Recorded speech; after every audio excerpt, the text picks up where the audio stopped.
ततश्चोदेति सूर्यो अस्तं यत्र च गच्छति तं देवाः सर्वे अर्पितास्तदुनात्येति कश्चन एतद्वै तत यदेवेह तदमुत्र यदमुत्र तदन्विह मृत्योः स मृत्युमाप्नोति य इह नानेव पश्यति मनसेवेदमाप्तव्यम् नेह नास्ति किञ्चन मृत्योः स मृत्युं गच्छति य इह नानेव पश्यति अङ्गुष्ठमात्रः पुरुषो मध्य आत्मनि तिष्ठति ईशानो भूतभव्यस्य न ततो विजुगुप्सते एतद्वै तत अङ्गुष्ठमात्रः पुरुषो ज्योतिरिवा धूमकः ईशानो भूतभव्यस्य स एवाद्य स ऊष्मः एतद्वै तत यथोदकं दुर्गे वृष्टं पर्वतेषु विधावति एवं धर्मान् पृथक् पश्यंस्तानेवानुविधावति यथोदकं शुद्धे शुद्धमासिक्तं तादृगेव भवति एवं मुनिर्विजानत आत्मा भवति Gautam.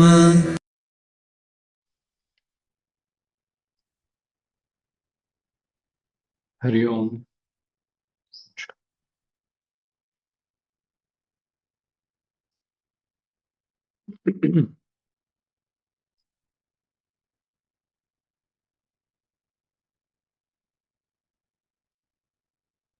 The 10th mantra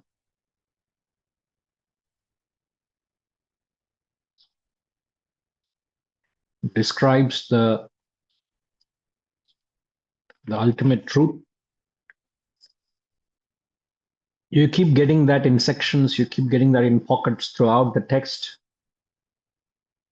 What is indeed here, the same is there. What is there, the same is here.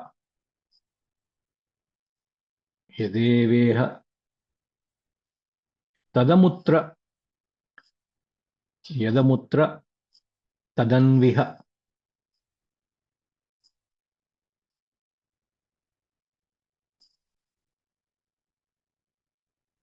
What is there refers to Brahman, is very much here. What once you perceive it here, you will perceive it there.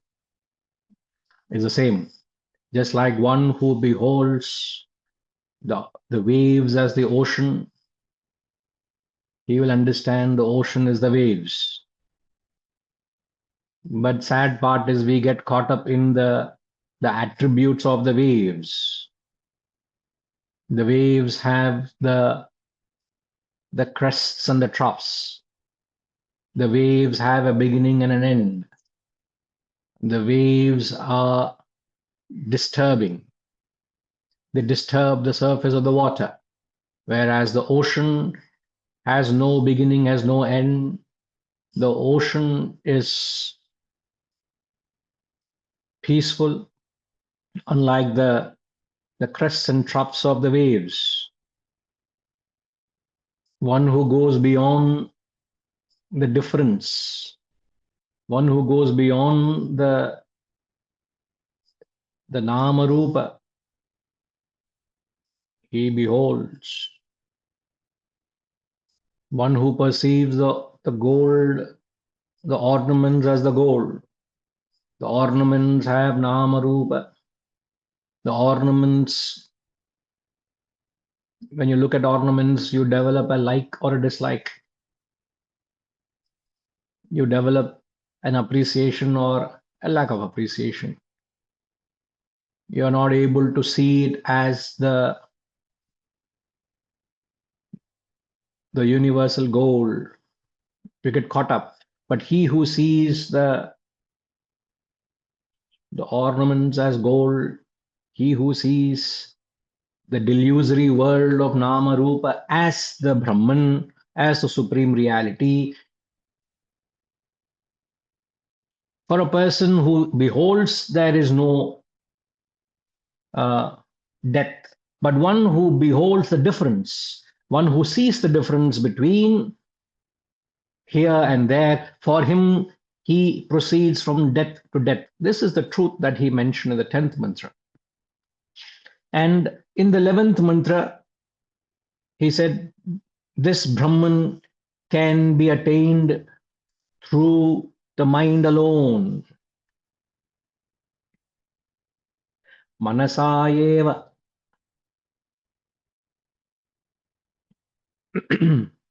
So this is the typical style. The Shastras not only describe the truth, the goal, they also give us the path to the goal. So the path to the goal is through the mind alone, he says. So the mind alone is the vehicle for spiritual growth. Mind alone is the vehicle for the ultimate goal of self-realization. So time and again we have said that the way you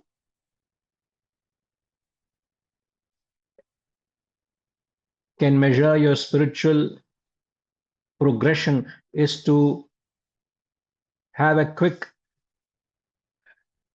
self-analysis of the nature of your mind.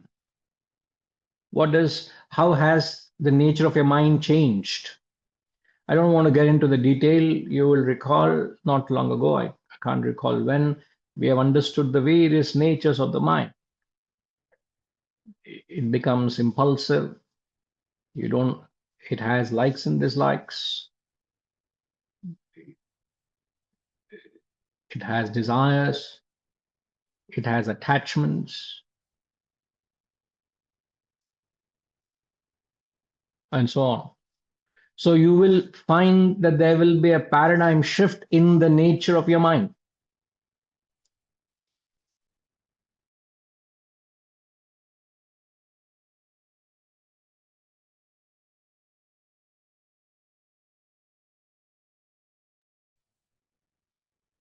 So when the text says that Brahman can be attained through the mind alone, what it means is through the process of annihilation of the mind is when your mind ultimately gets into a state of nothingness. One cognizes the self.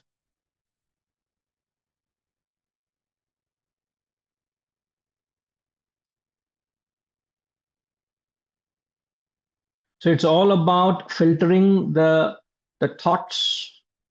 It's all about filtering the nature of thoughts.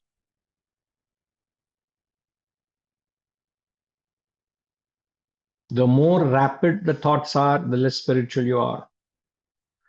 The less the flow, the more spiritual you are. Completely. So from extroversion to introversion, from introversion to meditation to annihilation. So it's only an introverted mind that can meditate. You're not introverted, you can't. So mind alone is the vehicle to self-realization, is to bring to that state of mindlessness. We took an example, I'm just giving a quick reference. We took an example of deep sleep where the mind reaches a state of mindlessness in a temporary stage. And when mind gets into that state of mindlessness, that's when you experience Anandamaya, you experience a state of relative bliss. But if you completely annihilate the mind, you experience a state of absolute bliss. And we took a reference why we worship Lord Hanuman is because he is someone who has truly mastered the mind. He has truly reached a state where his mind is completely under his control. So we would not have any difficulty in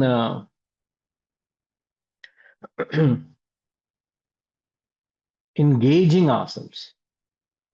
There should not be any difficulty in assessing ourselves because the yardsticks are very clear. So we should not have that lack of clarity to see what are the yardsticks of being spiritual. Okay.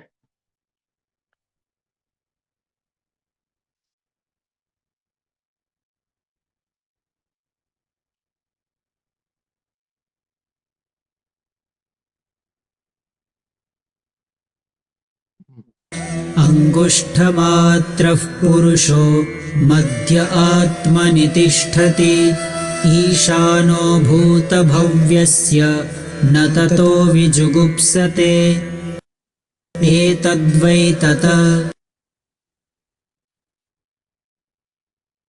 Atman of the size of the thumb, Angushtamatra Purusha Madhye Atmani Tishtati. Atman of the size of a thumb resides in the middle, which is the core of the body. Ishana Bhutabhavyasya. Again, he repeats this. He has stated in a few mantras earlier, the Lord of the past and the future. Na tataha vijugupsate. Henceforth, he fears no more. This is verily that. Etadvaitata. So he's referring to the Atman. He calls the Atman as in the text it's called the Purusha. The Purusha here is interpreted as the Atman. Atman is of the size of a thumb, he says. So the Atman is the indweller that dwells. Where does it reside? Within the body. It is the very core of the body. The Purusha, the Atman. When he says a thumb size, is it not limiting Atman? Is it not constricting Atman to that small size of a thumb? Not really. Imagine if I have a container. I'm not having any container. Okay, let me show this small container I've got. Okay, a small box. Now this box has some space in it, right? Because it has space, it is of some utility to me. Now the space that is contained in this box, can we say the all pervading space, is it not confined to this space in the box? Am I limiting, is the box limiting the all pervasive space? Not really. The box doesn't contain and confine and limit the all pervasive space. The space is there very much within the walls of that box. It is there beyond it. Similarly, when we say, or when the text says the Atman of the size of a thumb, he is not limiting Atman to the thumb size alone. It is very much there. It is very much there beyond it. And there is a subtle suggestion or implication when you say a thumb. Thumb is an important part of the palm or the hand. In fact, you cannot carry on any activity without the thumb. Imagine you have a sore thumb, or you have hurt your thumb, and thumb doesn't have the mobility, doesn't have the flexibility of the usual self. Your entire palm or hand is redundant. You want to hold a pen also, you need imagine trying to hold a pen without a thumb. You can't even hold without a thumb. You may say, sir, I can hold a cigarette. But that's okay. That activity I am not getting into. Suddenly the Shivaji, the way he was holding, maybe he's remembering his earlier days. இதெல்லாம் கதை சொல்லாதீங்க எனக்கெல்லாம் தெரியும். Everything I know. Suddenly the past vasanas is, sir, SR, exactly the way, he almost got it to his mouth, இப்படியே he almost, I caught him. Otherwise, the past vasanas is shining through. But namam potato, you can't put namam to a Shivaji. So, except a cigarette, I think you can't do anything else. So, the thumb is an essential part of the hand without which the hand has no function. It is the very adhishthanam, you can say so. So, therefore, the thumb is referred to as the Atman.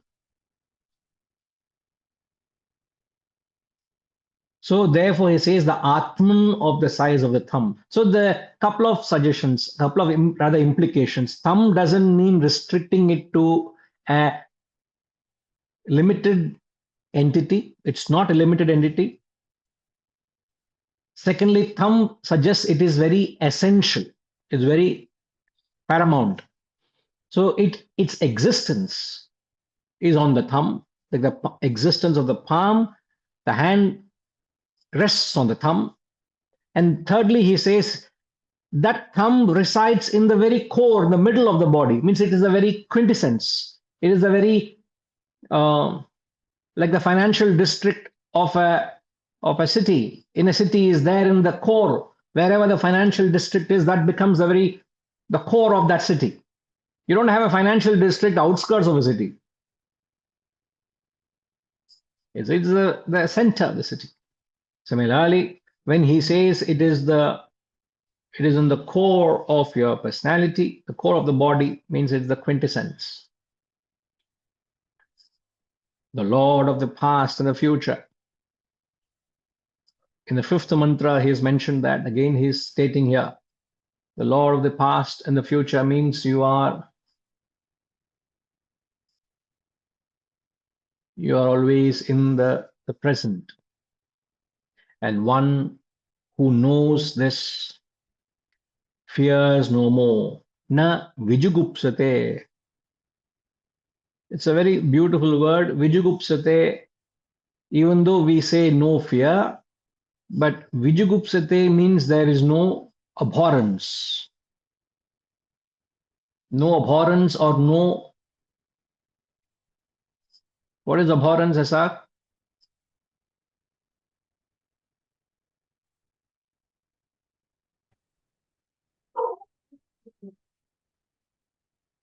Something which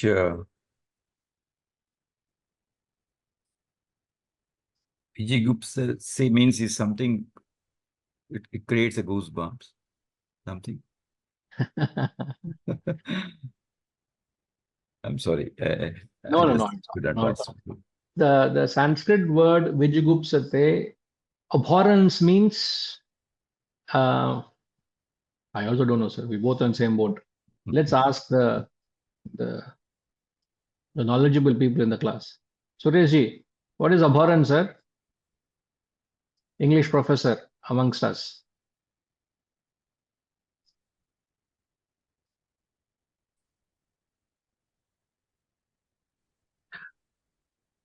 Abhorrence literally means something which you avoid. But I think in this context, what the shloka is telling us, the Purusha, the size of a thumb, resides in the middle of the body as the Lord of the past and the future. And therefore, and once you know this, abhorrences, I think there is total annihilation of fear, because you reside totally in the present. You are not fearful of the future, nor do you brood over the past.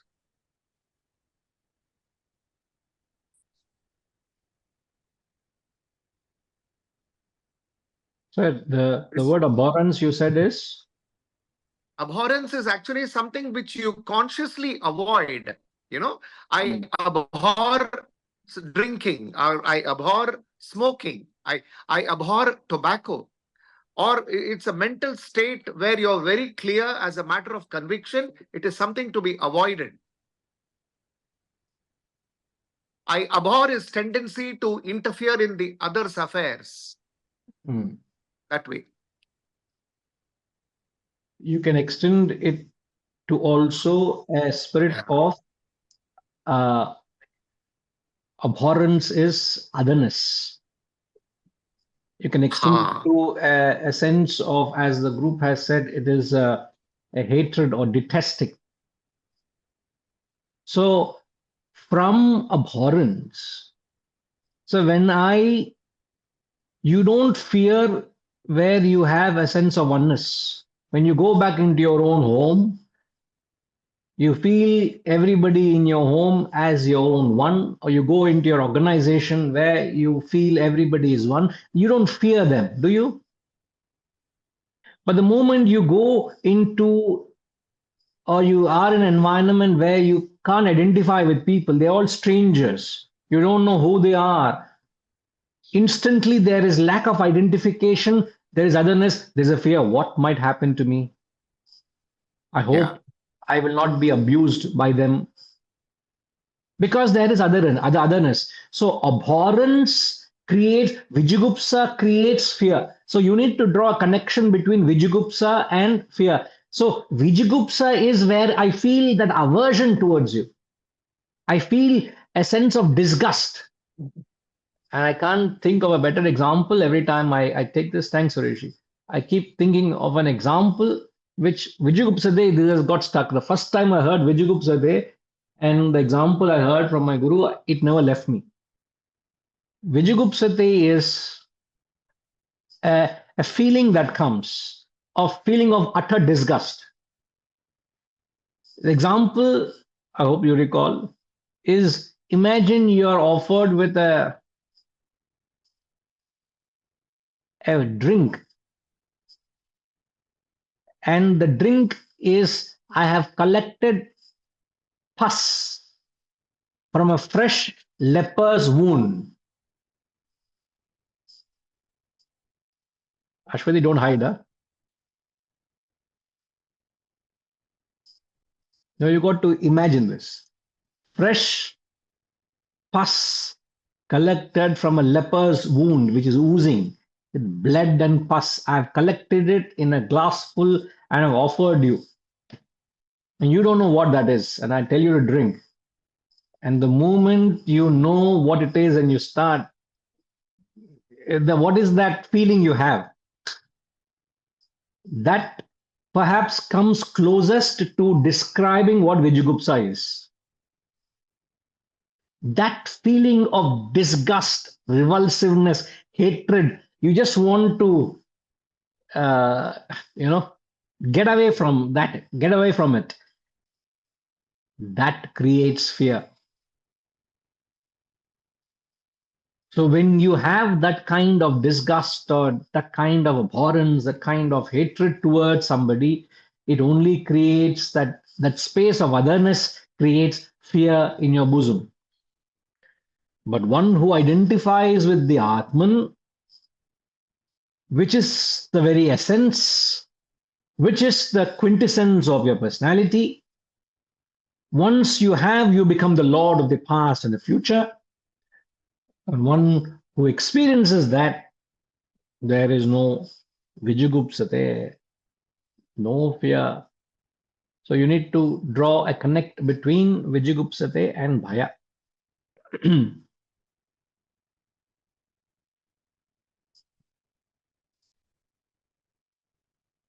Obviously, these mantras are talking from an absolute standpoint. From a 100% you magnify it, you'll be able to see what they are saying. Relatively, you can relate it. Yes, Suresh, sir. Guruji, there is a beautiful anecdote in the context of what we are speaking from this beautiful book, which I would recommend to my friends. The book is Tuesdays with Maury, written by Mitch Albom. It's a story of a student and his former professor, and they meet every Tuesday and talk about the lofty things of life. And one Tuesday they are talking, Does death mean annihilation? And then Maury, the professor, says, there are waves in the ocean. We are talking of waves in the ocean. There is a wave in the front and there is a wave at the back. And the wave in the front is telling the wave at the back, you know what? Now we are moving towards the shore. Once we hit the shore, I am going to hit the shore first. I am going to be finished. I am going to be annihilated. Then the wave at the back says, don't be silly. We are there on the shore only for a few seconds. Then we come back, and actually, we are part of the ocean. There is nothing to fear. And the wave has no reason to fear the ocean. The wave is a part of the ocean.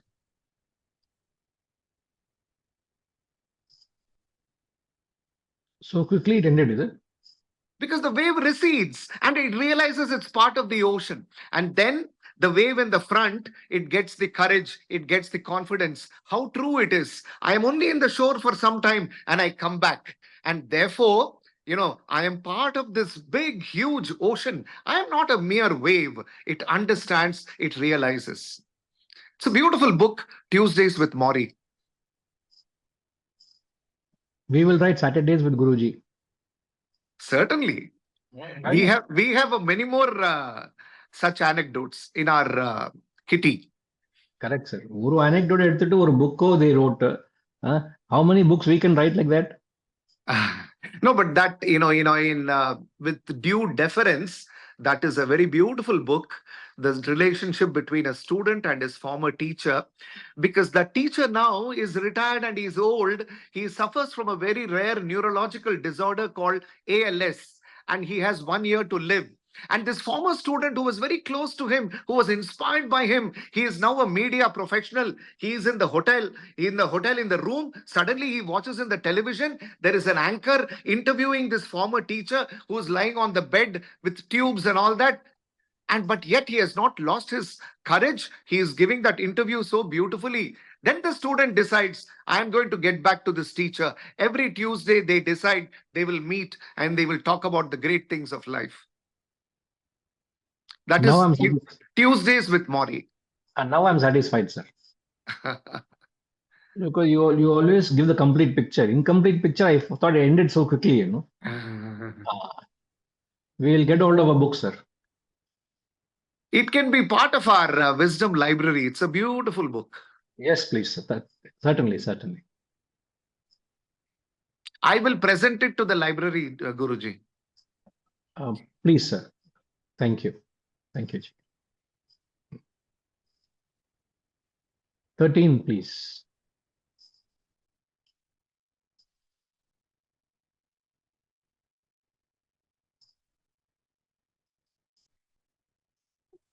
अङ्गुष्ठमात्रः पुरुषो ज्योतिरिवा धूमकः ईशानो भूतभव्यस्य स एवाद्य स उष्वः एतद्वै तत. Atman of the size of a thumb, Angushtamatra Purusha,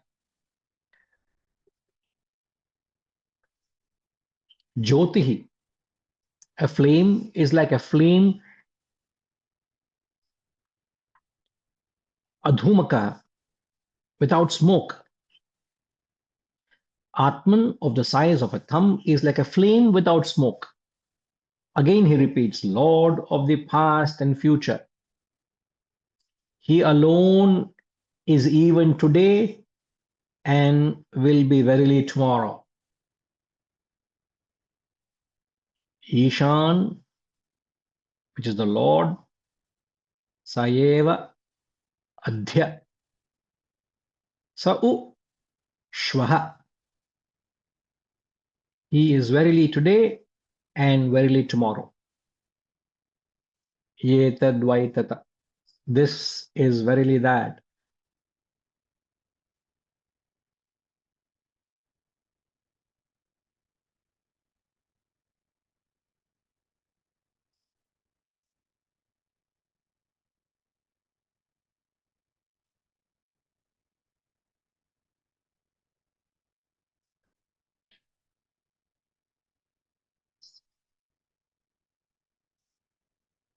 Atman, he compares it to be like a flame without smoke.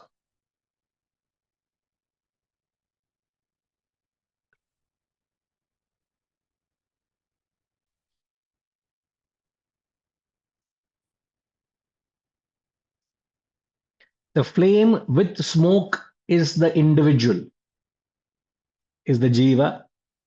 The flame without smoke is the pure consciousness. That's the comparison. When there is a flame with the smoke, the flame is not that bright. But when you see a smokeless flame, the flame is much, much, much brighter. So the smoke here refers to the upadhis or the equipments. So he compares the Atman to be the flame without smoke, the Jyoti, which is like the size of a thumb, is again a symbol. Flame again is a symbol of Brahman. Is comparing it. Is an idol for a Vedantan. Just like you see an idol of Lord Shiva, the Shivalinga is not Parameshwara. It's only a symbol of that Lord. Similarly, the flame, which is like the Atman of the thumb, is symbolic of Brahman, which is the supreme reality. So, when the sadhak goes through the sadhana, what he's saying that the sadhak perceives the Atman in his own heart like a flame, like a jyoti. So it's a very poetic description of discovering the flame within oneself, which exists today or exists immutably in the past, present, and future.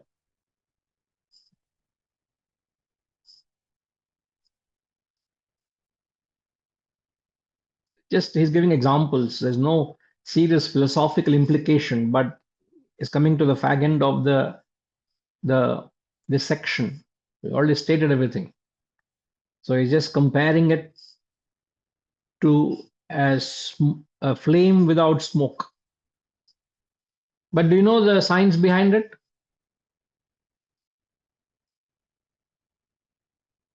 Why does a smokeless flame shines brighter? Anybody knows? Does a chemical engineer have an answer for this?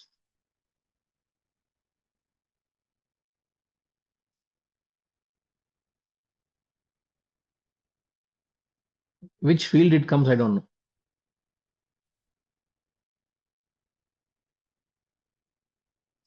Ramji Migdal, because that's the reason he compares it as a flameless smoke. Sorry, a smokeless flame, not flameless smoke. A flame without smoke. So smoke is the carbon, sir. So which is, you can't sit in a room with smoke because it will suffocate you finally. Yeah. Because that is carbon dioxide or carbon, whatever that. It will finally become carbon dioxide, but it is basically carbon. So the flame without smoke is without carbon, so that is pure. I mean, this is my very superficial knowledge of chemistry. But without the smoke, flame is brighter, he says. It is brighter because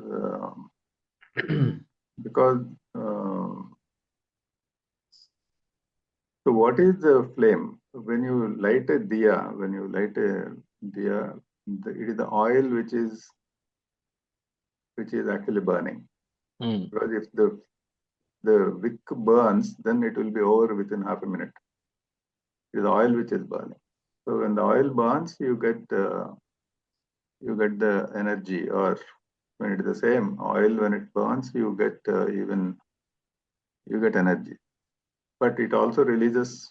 It's same like in a car. You burn the oil and you get energy for the car, but you also get a smoke at the back.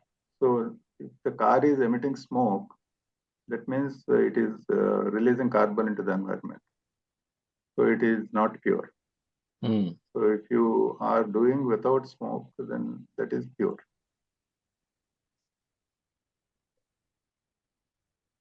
Absolutely, sir.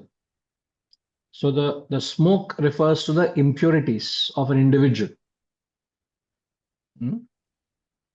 which are the impurities of the equipments, the padis, as we said. And the flame without smoke refers to the pure consciousness. So a smokeless flame, which is extremely bright and self-effulgent, is that characteristics of the Atman. So you're borrowing the characteristics of a smokeless flame, you're transferring that characteristics to Atman. It is self-effulgent and it is glowing. It's bright. That's the characteristics of the Atman that is compared here. He is even today and will be very much tomorrow. That is the definition of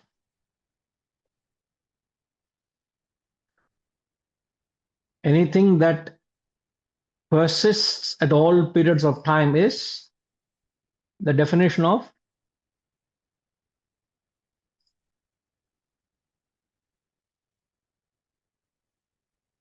Permanent. permanent, something which persists in the past, in the present, and the future. What do you call that?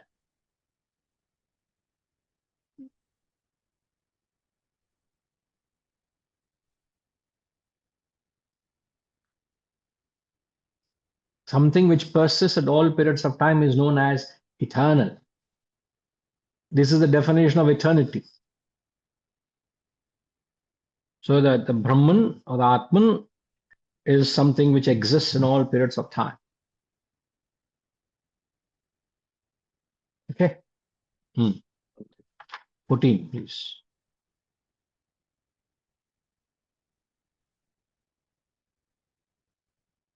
यथोदकं दुर्गे वृष्टं पर्वतेषु विधावते एवं धर्मान् पृथक् पश्यांस्तानेवानुविधावते. I wonder why suddenly he talks of this. Just as water rained on the high mountains runs down the rocks scattering on all sides, so does he who behold the attributes as different runs after them only.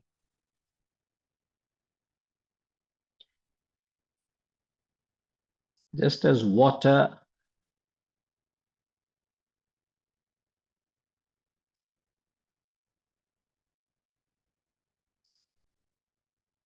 which runs down scattering on all sides.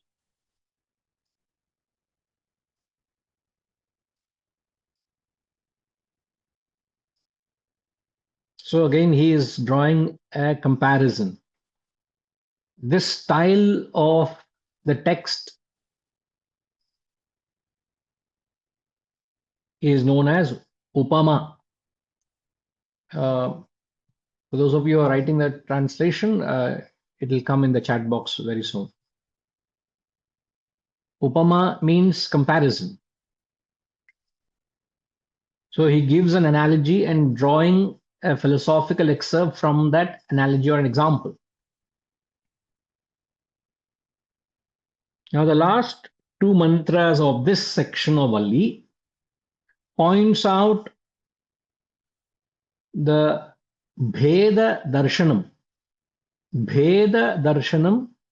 which brings about or leads to samsara. And the next mantra talks of Abheda Darshanam, which leads to moksha. Bheda means differences. One who sees differences is bound to samsara, and abheda means when you don't see the differences, you get to the moksha, which is the last mantra.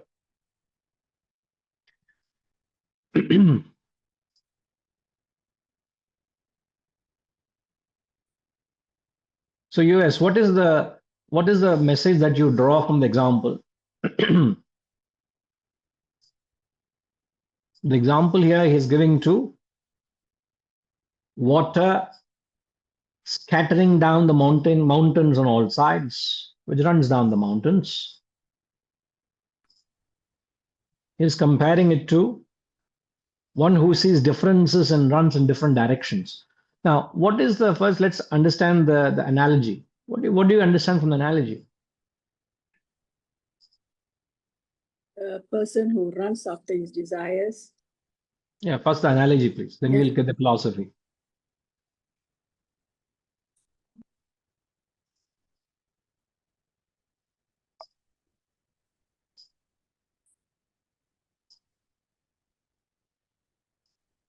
You mean the person just as water rained out, is it? Rained out. Because the first half of the mantra is the analogy. When it rains, what happens? The water gets scattered in different directions. The water flows down the mountains into smaller streams. He compares that to one who beholds the differences and runs in different directions.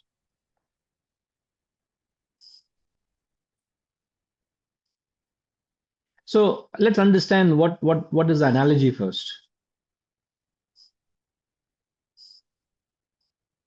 I don't know.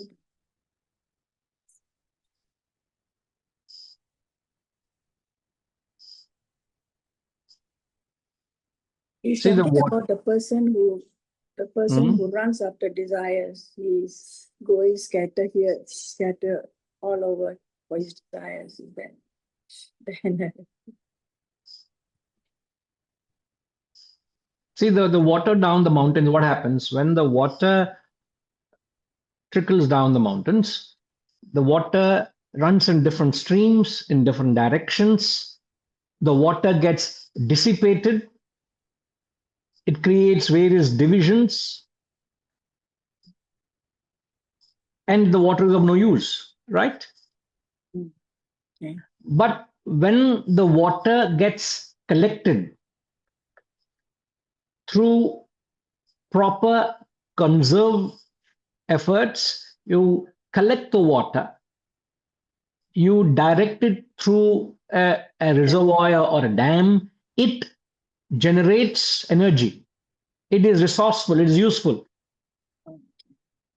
It is channelized in a proper direction, if you draw a comparison.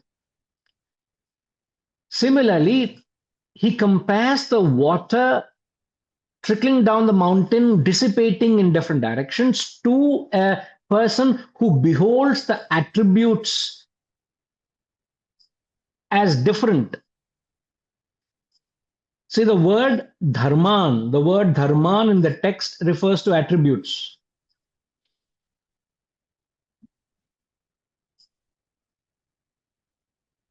is it a conservation of energy? It is, if you take the analogy, you conserve the water and you direct it. Now, how is one dissipating the energy, beholding the attributes as different? So you need to interpret the phrase beholding the attributes as different, runs after them. What do you understand from that? What are the attributes of Atman, attributes of Brahman here?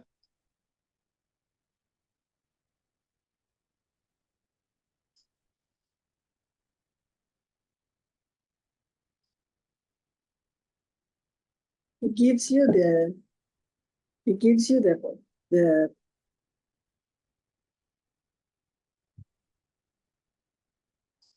choice to go to conserve.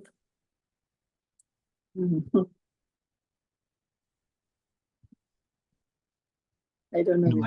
I can see the effect of Onam. So we will let go. We will have a certain, concessions given. Okay. Amitama, I hope you have not come out of any celebration. Priyam Guruji. I'll try. So can I say the analogy is one of God, Brahman, the universe provides providence, provides abundance, and provides everything that we need.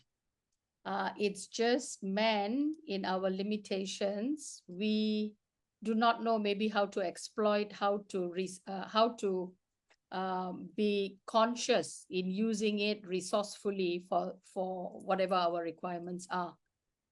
So we rather than practice discrimination, we practice greed perhaps, or ignorance, and as a result of which we are not able to value the providence that is bountifully being showered on us.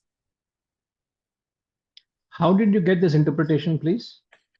No, I was just you asked about the analogy and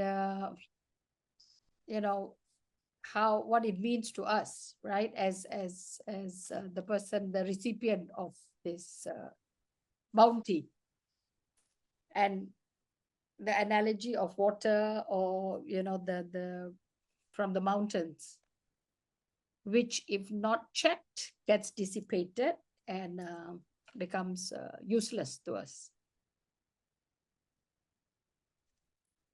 Just trying. See, in the beginning, I said abheda darshanam. Abheda darshanam, abheda. Bheda is differences. Yeah. So when you get caught up in the bheda darshanam, you get led to the samsara. When you don't see the bheda, you don't see the differences, you get to moksha. So these two mantras are talking of that. Now, Sorry, in the sir, mantra, just wanted to say the word Veda, those Malaysians here, you will know that even in Bahasa, Beza, right, comes from this word. So when you were explaining the meaning, I got it because of Bahasa. Veda is difference. okay. Yeah, sorry. Yeah, please. It's Sorry. same thing, because the root is Sanskrit. You Sanskrit, got yeah. it from that. Hmm. So can I have the translation once again, please? You may not get the example, but you must understand the philosophical message. That's the objective. So the quintessence of the mantra you must get: one who beholds the attributes as different and runs after them only.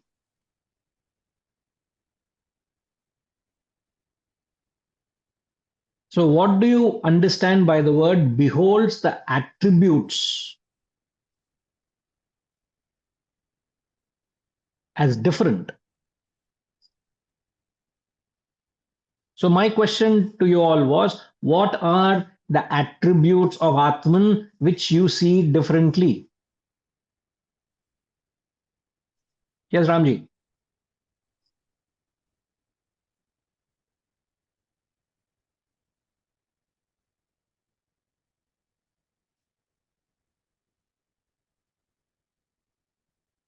Yeah, so I was just thinking that, I mean, the analogy you were talking about is that the water goes in different directions and it takes different shapes and sizes, right? Because some of it becomes groundwater, some of it forms a small lake, some of it may go into wells, some of it may get wasted, whatever.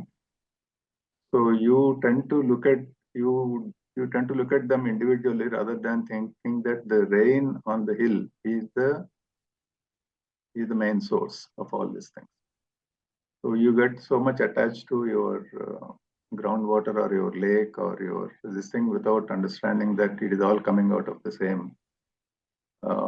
Like we also see that if it doesn't rain in the Western Ghats, the rivers are not full, right? So the source is the rain in the So similarly, I think if you don't understand that the source is the Brahman or the Atman, and then you get attached, you then behold only the differences between people, which is the Nama Rupa and then various gunas and various things. You look at that and not look at the fact that these are all a part of the same substratum, which is the water here, which is actually coming down. That's how I looked at it. So, correct, sir. But can you just expand, behold the attributes as different? Means you will look at, you will you will see differences among various forms of, I mean, here it could be the differences, attributes of individuals. There it could be attributes of water, but basically you are looking at differences. And when you say attributes, it is referring to what I just said, that it could be the Namarupa, the Gunas, and where these are all the attributes, good and bad, and the dualities, all that they become the attributes. You are not saying oneness, you are seeing only the duality in the system. If you have to say oneness, you have to understand the source. The source is the Brahman and or Atman.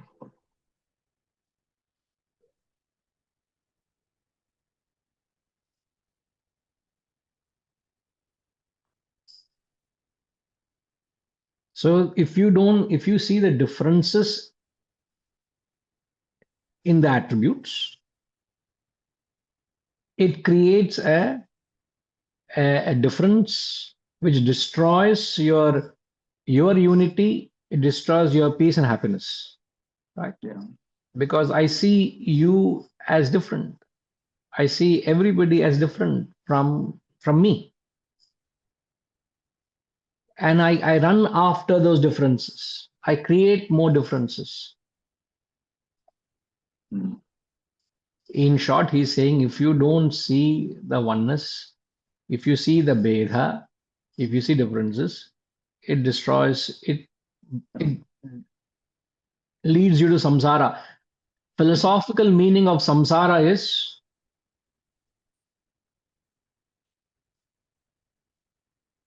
what is a okay, thanks Ramji. Let me get somebody else. What is the philosophical meaning of samsara? Ashwati?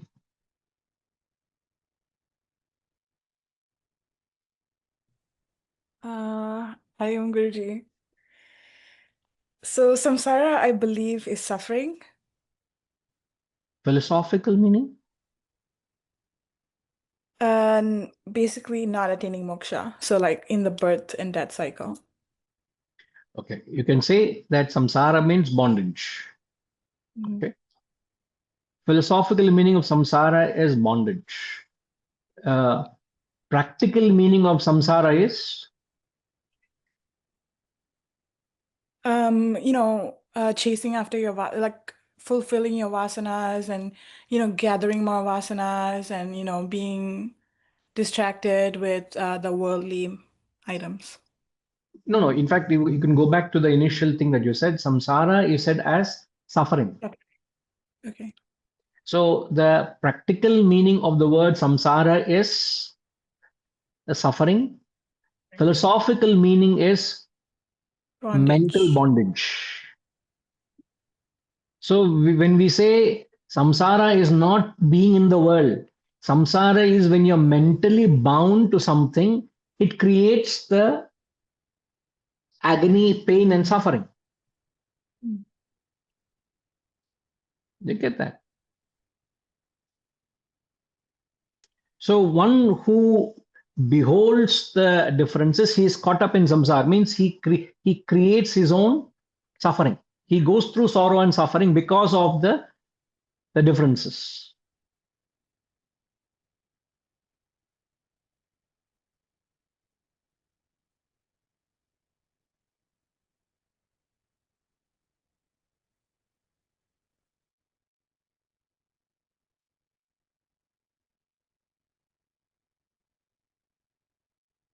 You get it?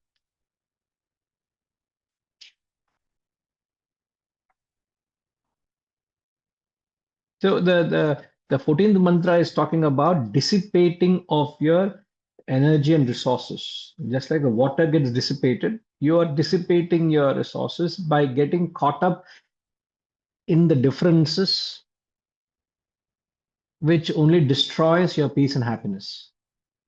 You chase them, you run behind the differences. But the moment you see that oneness, which he says in the 15th mantra, there is no more differences, there is no more dissipation, there is no bheda, the abheda. So I'm wondering why he brings out of the context, he brings these elements. It's rather difficult to get into the mind of the author, but don't know. The last mantra of this section, please. यथोदकं शुद्धे शुद्धमासिक्तं तादृगेव भवति एवं मुनेर्विजानत आत्मा भवति Gautam. O Gautama, O Nachiketa, just as pure water poured into pure water becomes the same only, so becomes the Atman of the sage who knows this.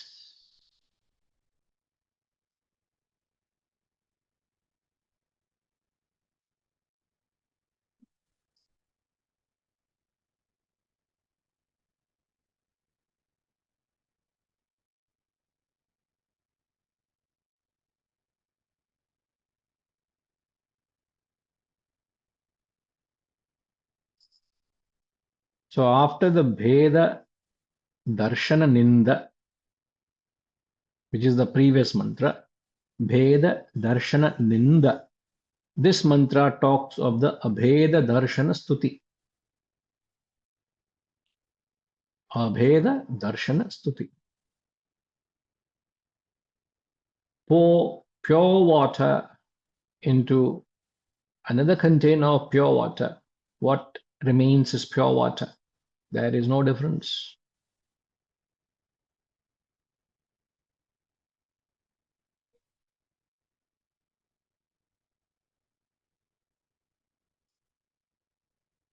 There is no difference between you and me.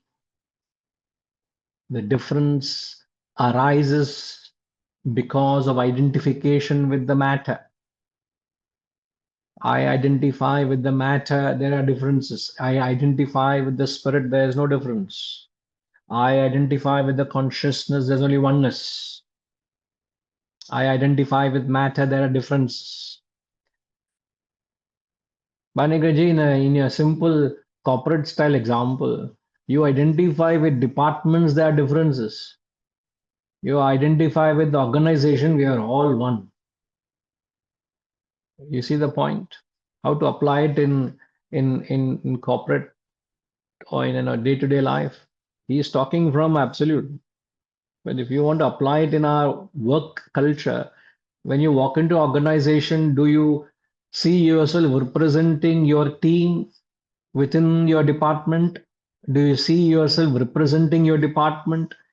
Do you see yourself representing your zone, south zone, west zone, north zone? Or you see yourself representing the organization within the whole country? What do you represent? Panikraji, I'm afraid we can't hear you.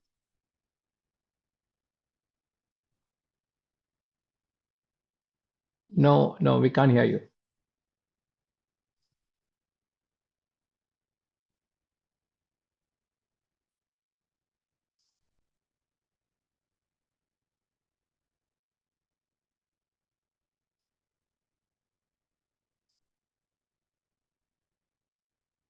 I know you're able to hear, but you're already unmuted, but we can't hear you. There could be some technical glitch at your end. But however, I just thought to connect this point to applied philosophy. When you bring it down to applied philosophy, you can relate to the point. SR, you can see the point I'm making.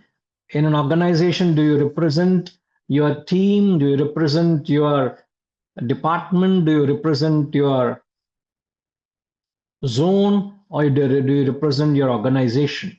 The same job that you're doing, what are you identifying with? So the moment I see identify with individuality, there are many bodies. But if you identify with the consciousness, that which pulsates in and through everybody, there is only one. Right. So what are you identifying with? So you have a choice. So you can be an ordinary employee of the organization. But you have a choice to identify with the department, you have a choice to identify with the division, or you have the choice to identify with the entire organization. Yeah. So it makes the major difference, Guruji. The moment you think about your department, you have been totally concealed yourself. You're thinking about beyond the boundaries and think about the organization. You explore beyond. You go beyond the boundaries. Boundaries. So that makes a shift in thinking makes a huge difference. It's a phenomenal change. Yeah. But so what is limiting you? What is limiting you? The thought, because you've been bound by your reporting manager, your department, because the cult which is created in the minds of the people, it is mine, and they create the boundaries within themselves to the extent that they create a boundary of their own table to the next table. So this is mine. So most probably that could be the one of the great limiting factor, not thinking beyond, thinking themselves. The more about the self and mine is could be the most of the selfish thoughts could be making a difference to their approach. So the limitation is self-created. Yes, absolutely. So I can be a clerk in an organization, I can be a manager, or I can be a chairman. Nothing can limit me to think in the interest of the organization. Yes. So irrespective of where you are in the ladder, you can think small or you can think big. The choice is with you. That's the reason the people call ownership level. So the people even operating at the bottom of the ladder also think like a owner. Correct. So if you are able to, similarly, if you are able to think of the oneness, there is no difference at all. Yes. Yes, Panigreji, you would like to try, please?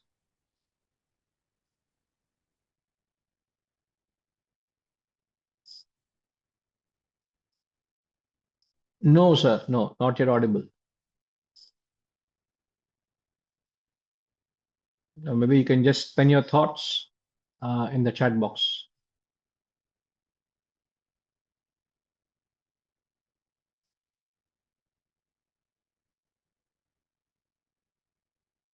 So the matter has many divisions. The Atman is indivisible. So the Atman, so the sage who knows of the Atman becomes one, just like water poured from one container into other. Just there's no difference at all. So as an individual, we have a choice to identify either with spirit or matter. We have a choice. So the text is saying you can either choose to identify with, if you identify with the matter, there are differences. You get carried away with the various attributes. But if you identify with the oneness, which he talks in the 15th mantra, you will experience the Atma Ekatva Darshanam. Atma Ekatva Darshanam. Darshanam is you will have that experience of experiencing the Ekatvam, which is the oneness of the Atman in all. Again, the most powerful word that you will recall is Vijigupsa. There is no Vijigupsa in your life. The opposite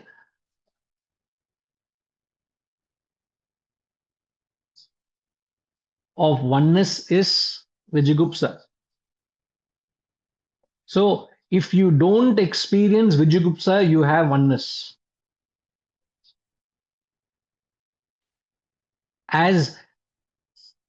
See, how do you practice this oneness? That's the beauty. Please note this. How do you practice this oneness is not experiencing Vijayagupsa. Even though it's good to say oneness, but how do you practice, how do you test this quality of oneness is you don't experience Vijayagupsa. Just like in the 35 qualities of a devotee of God, the first quality says he who doesn't hate any being. He doesn't say who loves everybody. So the test of love is lack of hatred. So the test of oneness is lack of abhorrence or lack of Vijayagupsa. So the moment there is any Vijayagupsa towards any entity, that means you have no oneness. That's how you test that quality. It's good to say you identify with the oneness, but how do you test yourself? The absence of abhorrence. Ashwati, you got that? You got that aspect? How do you practice that quality? Practicing the quality of seeing oneness is by not having abhorrence towards another being. Any being, any section or any aspect of the society. So the moment you have abhorrence to any section or anything in the society, that means you have Vijayagupsa and you're not seeing the oneness. You're not able to identify. You're not able to see that oneness. So whatever it be, whatever the world presents itself, the moment there's slightest of abhorrence in you, that means there's no oneness. Guruji, I do have a question. Does that mean that, when you see someone who does not have a home, maybe homeless, and then you might say, oh, they should take a shower or something. Is that what you mean in practical terms, I guess? I don't understand the question. When you say we have to test ourselves if we have Vijayagupsa, in practical terms, when you're walking down the street and you see someone without a home, so it's homeless, someone who's homeless, and you think to yourself, obviously you don't say it out loud, but you think to yourself, oh, the person should take a shower, or something, they should move out of the way or something, Does that express as Vijayagupsa? Does that qualify? I guess I want to know how do we qualify something as Vijayagupsa in practical terms?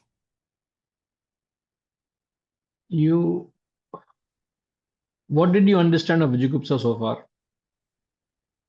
That you should not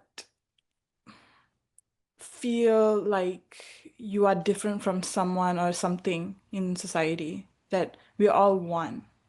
Yeah, that is from a higher point of view. What is Vijayagupsa? That level of you feel disgust, you feel eek. You don't want to get close because there's something that you don't like or appreciate. You push it away from you. That feeling of distancing from anything, right? So when you see a person homeless or someone who is not presentable or someone who is crude or rude, you instantly don't like. You distance yourself. You hate that entity or that expression. I'm not saying you to go and sit and wine and dine with him or that person, but you instantly keep that distance from that person. But what is that feeling within you? Do you feel sorry for his state, or you feel I don't like that? Why are you? Why you fellows are disturbing the society? You fellows have no place in the society, or something like that. Is that the feeling? Or you can say, I feel sorry for their situation. Other day, the route that I take to the institute every day, sometimes I see a lady without her limbs, legs completely without legs, and there's a wheelchair there, and she's sitting on the pavement. And just sitting with a ball in her hand, passerby just passing anything, she's just depend on that. The first thought that comes is, what is it that person has done to deserve it? You feel very sorry for that situation. And then second thought is, can I do anything to help her out? Second. Third, what would be my obligation thereafter? If I get into that kind of an activity, there is no end to it. There'll be so many people out there in the society that would need that kind of assistance. Then you ask, is it my obligation? Is it my role? Is it what my duty calls on me to do?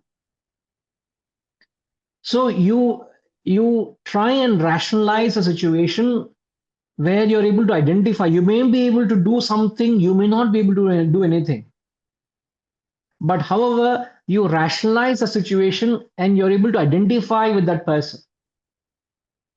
Rather than saying, hey, you people are a nuisance to the society. If a person says that, if that thought comes, that means they're not able to identify with that person. That is again expression of Vijayagupta. Hey, you fellows are a nuisance to society, man. You fellows should be taken out of the society. Those thought process should not come. That is Vijayagupta, I feel. Okay. But you may not be able to do anything to them. Because you may say, it's not my duty to uplift them from the society or where they are, to bring it to a higher level of society. You may say so. But still you have no hatred towards them. You get that? Yes, Guruji. Yeah, that makes sense. Yeah. So that's the reason I said, how do you practice this quality of oneness? Is where you don't feel a sense of abhorrence when you see them, when you experience that negativity is absent in your mind. That is feeling of love. Feeling of love doesn't mean you have to go and embrace anybody and everybody for what they are. In fact, if you would do good, Ashwati, to listen to the last Sunday, the Gita Satsang, we expanded on this quality, how to express love. I think Harish was asking a question and we were clarifying that. What is love vis-a-vis expression of love? There's a difference between love and expression of love. I wouldn't want to expand on that, but that would clarify. Okay? Yes, You thanks, get it? Guruji. Sure. Yeah. Sitaji, yes, please. Hari Om Guruji. Sir. This we have to. I feel we have to focus on getting spiritually evolved and becoming more and more sattvic. As we become more and more sattvic, the lower drops. You will get compassion, you will get oneness. But if you want to practice an individual trait and all, if we are full of impurities, any amount of effort will not make us see oneness, because this is a gradual process, and I feel I have less hatred and very few enemies and a little more compassion as I am evolving. So, individual trait, it is very, very difficult to we intellectually understand, but practice comes when the automatically as the lower drops. Yeah. Very true, sir. Very true. Yes, Sureshji.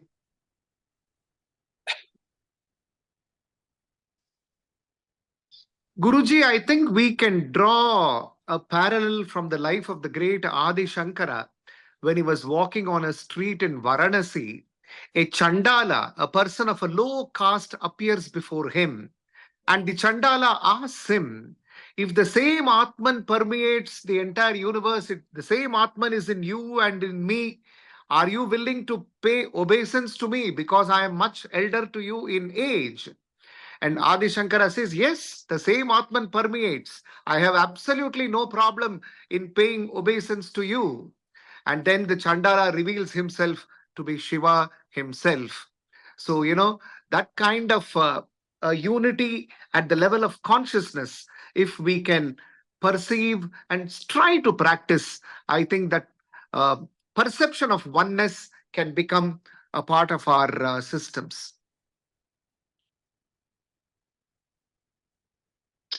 It's a very high level of attunement, where you see the oneness, or see the Atman in every expression.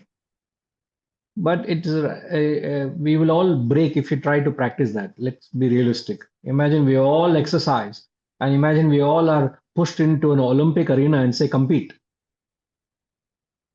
All of us will collapse because we are not at that level. We are not at level of an Olympic athlete to compete amongst them.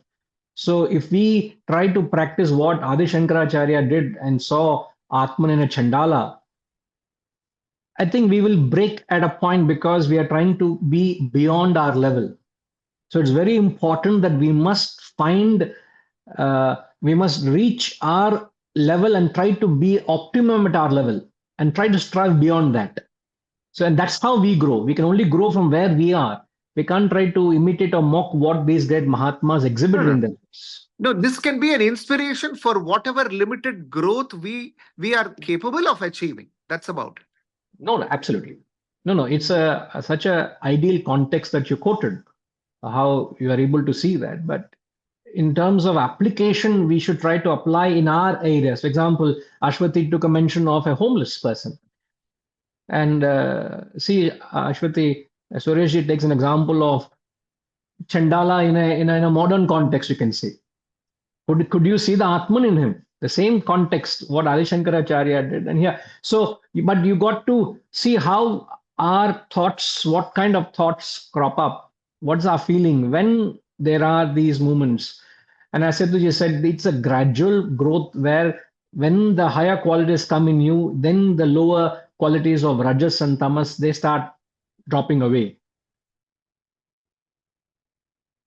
At least the thought comes very clear in the last few mantras of this section. And this concludes the fourth section. So when we come back, we'll get on to the fifth Valli. Before I conclude, Panigraji, we note what you have written. The thoughts and sentiments are very much alike. As you write, every organization does have a core value and vision, which does bind, as you rightly say, all the members of the organization. It members different level departments. Differences are there for functional purposes based on roles people play, but being part of one organization, one purpose always there. If it's not there, the differences is only in perception that is evident in case of not so successful organization. The organization cannot sustain. In most organizations, it ends up being that way, sadly, because that wisdom, which is conceived by the leaders, then it doesn't trickle down, and that unity is evident, and there's bickering, there's complaining, there's backstabbing. You don't celebrate the growth of your members. You don't celebrate the differences. You start mocking, you start destroying, and the organization collapses. So it can be practiced. The concept which is seeing a oneness can be practiced in our day-to-day actions, and you can relate the applicability of it. Okay. Thank you, Ji.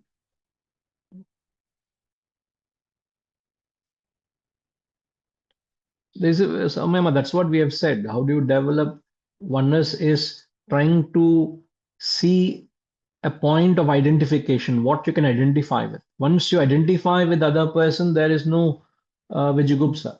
Vijigupsa comes when you don't identify with the other person.